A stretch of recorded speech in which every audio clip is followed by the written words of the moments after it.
If you're looking for a no deposit credit card, okay, that means you're not taking any money out of pocket. You're just going to apply and they're going to approve you. I'm going to show you some of the best credit cards that you should take a look at. All right. Now, before we get into that, please remember, like with some of these cards, they may not do a hard pull on your credit file, but they may use third-party credit bureaus. And so, like with some of the third-party credit bureaus, they may use LexisNexis, okay? They may use LexisNexis as one of the third-party credit bureaus. They also may use Clarity, okay, which is owned by Experian, DataX, which is owned by Equifax, and Factor Trust, okay? So they may use these here type of creditors in order to see what's going on with your credit file, all right? Now, another thing that I was telling you, you may get denied if the address that's on your application is not matching up, okay? So you just have to keep these items in mind when you're applying for these here cards. But the first card we're talking about is Tomo, okay? Tomo Credit, all right?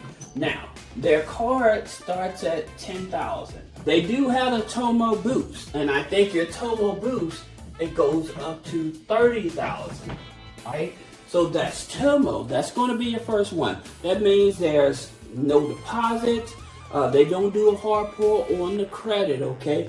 Even if you don't have a social, you still can get approved for this here card, all right? This is probably one of the easier cards to go for, all right? Number two is your Petal cards, Petal 1 and 2. Now, they go from $300 up to $10,000, all right?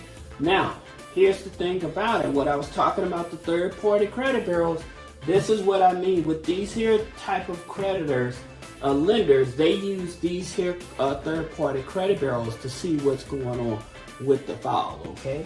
Then you have Credit.ai, all right? Now, with Credit.ai, they give you a credit card up to $1,500. Now, here's the thing about it. You have to connect your bank account so they can verify you have activity in your bank account. But once you verify your bank account through Plaid and everything, then that's when they issue you a credit card. Now, with Credit.ai, they report to Experian and Equifax. Okay, so they report to Experian and Equifax for those of you that want to know.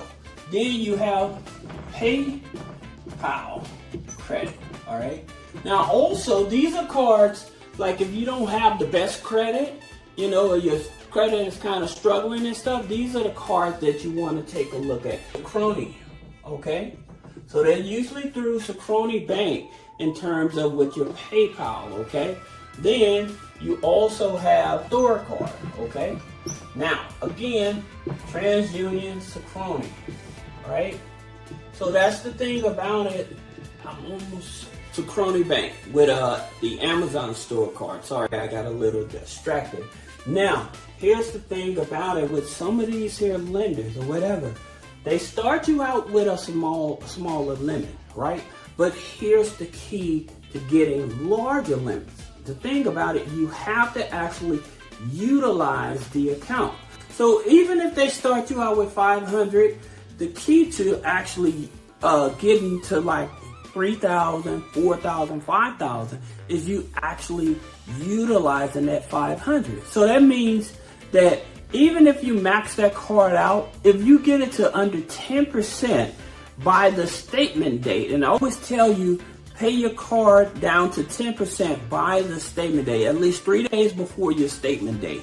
The reason is this is going to help your credit score, all right? It'll make your credit score jump, all right? So even if you may, say you use a couple $100 of it and you pay it off every time, every week or whatever, that's fine as well, all right? But you definitely want to make sure that you utilize the card. Don't just get it and put it away in a sock drawer or something like that. A lot of people do that, and so they wonder, well, how come they won't give me any limits? Well, you don't use the card. They don't have no data to go off of, all right? Now, for those of you that are looking for unsecured cards and stuff, you probably are struggling with paying other bills as well. So since that's the case, I want to share something with you. If you're needing extra money, you can go to Unclaimed, okay? Unclaimed.org. So the thing about it with Unclaimed.org, you can put your name in and your address. And what ends up happening, they will let you know if you have any money out there. So say that you moved to another state and you had a state income tax check, or maybe bought a product and that company was sued by the state, compensation for that product or whatever, then actually it will be in that database. All right. So that's the reason I'm sharing it with you, because hey, nobody wants to just leave money out there. All right. Now, if you having issues with your rent and stuff like that, here's something else. We're going to get back to the credit cards and stuff, but I just want to help you guys. And if I'm doing a good job, put a comment. Let me know if I'm doing a good job, all right? But here's, you go to the Department of Housing. If you're having problems with your rent, or your landlord keeps increasing your rent and stuff like that, like every 3 to 6 months or something like that, you can go to the Department of Housing. They will open up an investigation.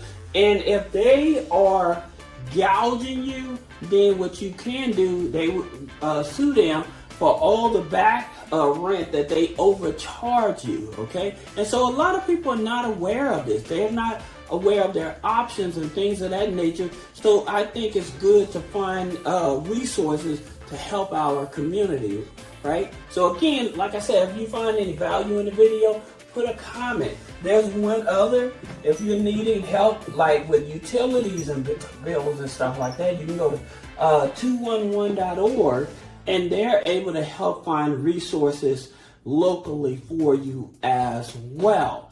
Okay, so this is something that's very important to help our community. Now, getting back to the cards, say that you have a business, all right? You just started your business, but you have bad credit, but you want a business credit card and stuff, but you don't want to put any money up front, then NAV, okay?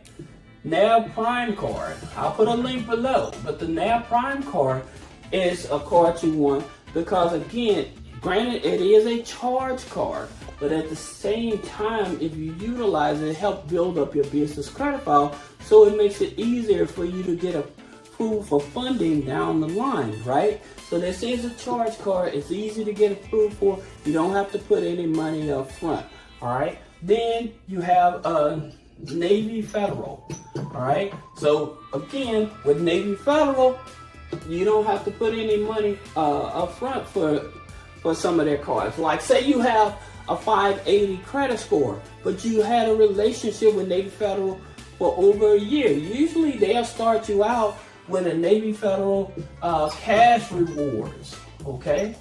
Where you don't have to put any money down, all right? Now what would help you if you have bad credit, you don't have a recent relationship with Navy Federal, then of course having a pledge loan, having the N rewards card after 6 months usually turn into a $2,000 cash rewards card anyway. All right, so you do have options in terms of credit cards and stuff. Here's another one when you don't have the best credit, but you want a credit card, and that's your Capital One. All right, Spark. Okay, Capital One Spark Gold Card. Now, here's the thing about it. It's a 580 credit score, but it's an unsecured card. And usually I've seen people on average, they get about $3,000 with this here card, okay? So that's the good part about it. And so, like I said, there's plenty of cards out there. I know there's like a progress card, right? But the thing about it is, like with these type of cards, they charge a high startup fee, right? So that's the reason that I was trying to show you these cards, because these cards, you don't have to have a high startup fee in order to get access to these cards. Now, I will tell you something that's most interesting about your credit file. If you have a lot of unsecured revolving accounts, but you don't have a loan on the credit file, then it can keep your keep your credit score lower, right? So in order to balance out the file, you do have to have a loan on there, all right? And so those of you that don't know, where would I get a loan from and stuff like that, you know, some of your most simplified loans would probably be like Rise Credit.